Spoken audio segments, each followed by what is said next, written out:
So when I first go to the house, I always introduce myself and just make sure they knew who I was and show me the badge, obviously. First thing I do normally in the house is to basically ask, I'll take my shoes off. Just shows a bit of respect. And I found with most families, they really respond to that. I always recognise everyone in the house, male, female, adult, young one, and try and speak to them. And this isn't just a lie, I actually quite interested in people's houses, so I normally pick out one thing I like or is exciting or interesting to me. And I find that's a really good way of doing it. It's really good to accept offers of drinks if they do. So maybe if you don't want their tea or coffee, then yeah, just try and accept it. Or take some water or something. It just means they trust you more and you will drink out their cups. What else do we like doing around the house? I always ask to sit where I can sit, so I don't sit in someone's power chair. And if ever a young person doesn't want to speak to me, runs to the room or runs outside, I always ask the parent, can I follow them? Can you come with me? And occasionally when I've been to a door and they're asking, and I've asked, can I go in with your permission and leave the door open? And generally parents will say yes, because they want you to talk to their kids. You need to be quite assertive when you go in, so you need to make sure that you are talking about the group, and even if they're not listening, sometimes young people, you talk about the group in front of them so they can hear what's going on, even behind the door, even if they don't want to listen to you. Just be persistent. Don't be too serious about yourself. So you can take the mick out yourself, you can make some jokes, obviously make them appropriate, and just trust yourself a lot of the time. It doesn't all have to be done in one go. You can use different techniques with the kids to get persuasion, to make them work with you. But like I said, if they're behind the door, talk to them. Talk at them, talk loud enough so they can hear, even if you just go through the basics.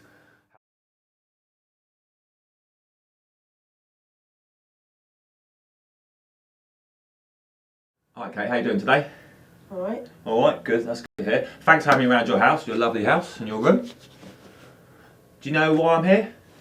No. No? Okay. Well, my name's Ben. And you may have spoken to your mum or your social worker about a group called Break for Change. Okay. And do you remember a letter that you may have got from a guy called Ben? Don't know. Okay. What about the conversation we had last night? About 6:30? Right, maybe, yeah. Maybe. Okay, maybe's good enough. So anyway, I'm that person you spoke to last night and sent the imaginary letter. And I've come to talk to you about a program called Break for Change.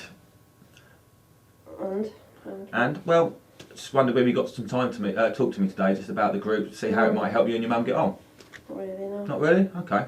Well, you sat here now, so it might be good to have a little listen, and then you can ask me any questions. No, I don't really want to talk about it. Okay. I don't want to talk about it. So what's going to be the danger if you don't talk about it? What's the worst thing going to happen if you do talk about it? I don't know. What the fuck? So if you don't talk to me about this group, what's going to happen and who's going to talk to you and what are you going to get from your mum and your social worker and anyone else? Is it going to be well done or is it going to be something else? I don't know, it's just fucking leave me alone, or just... Okay. I don't know. Okay. Well, I think if you give me 20 minutes of your time today, then other people may leave you alone, but I think if you're not going to give yourself a chance, just to find out what's going on and something that may help you. Are you happy at the moment with your mum and home? Oh, just fuck off. Okay. Just fuck off. Leave me alone. Okay.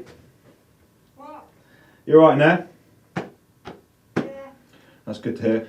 Right, I'm going to talk to you anyway about Break for Change, because it might give you a chance to sort some of the stuff out.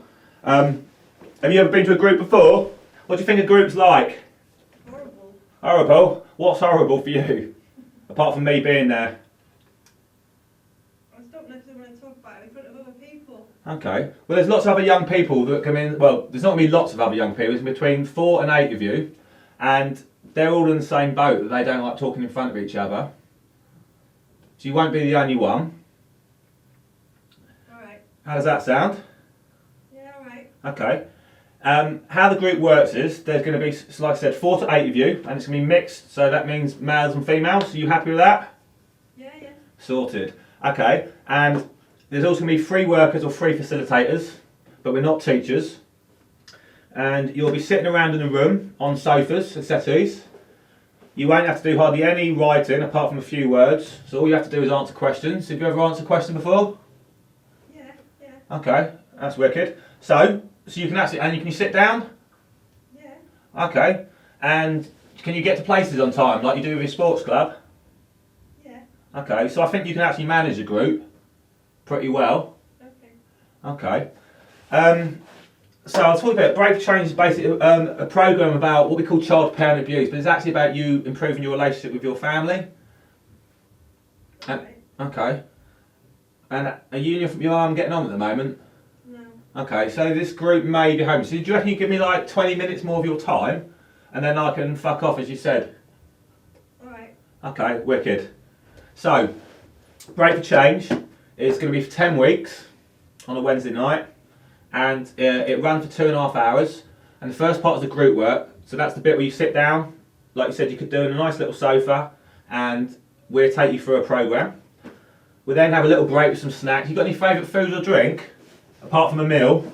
Crisps. Crisps, okay. So what are your favourite crisps? Salt and vinegar. Salt and vinegar, lovely. They're my favourites as well. I only eat them on certain days though.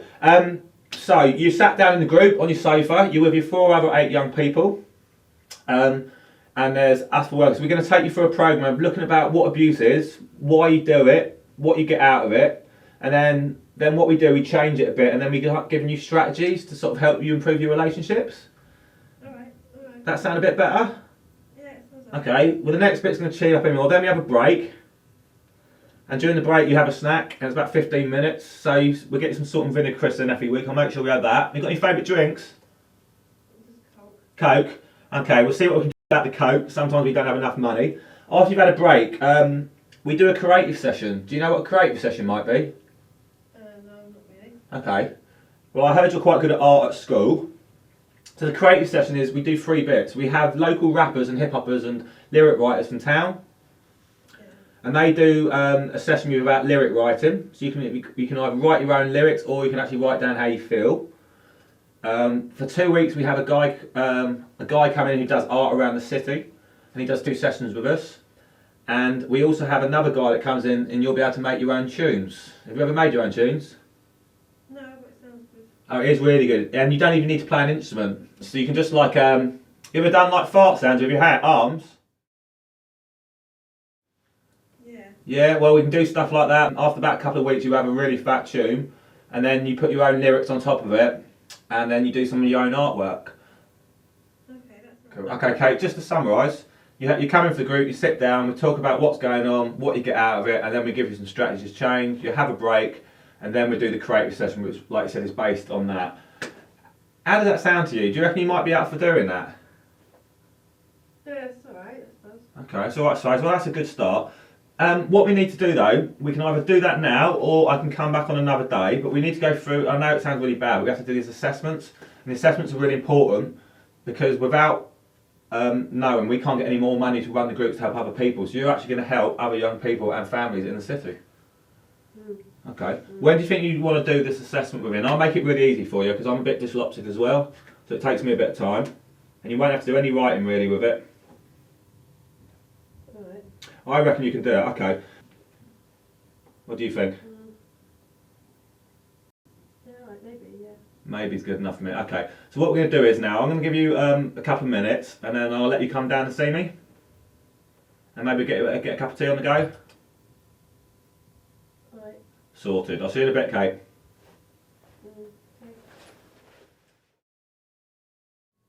So after I've talked about the group, got to know the young person a bit better, and they've sort of given me a verbal commitment, or yeah, probably.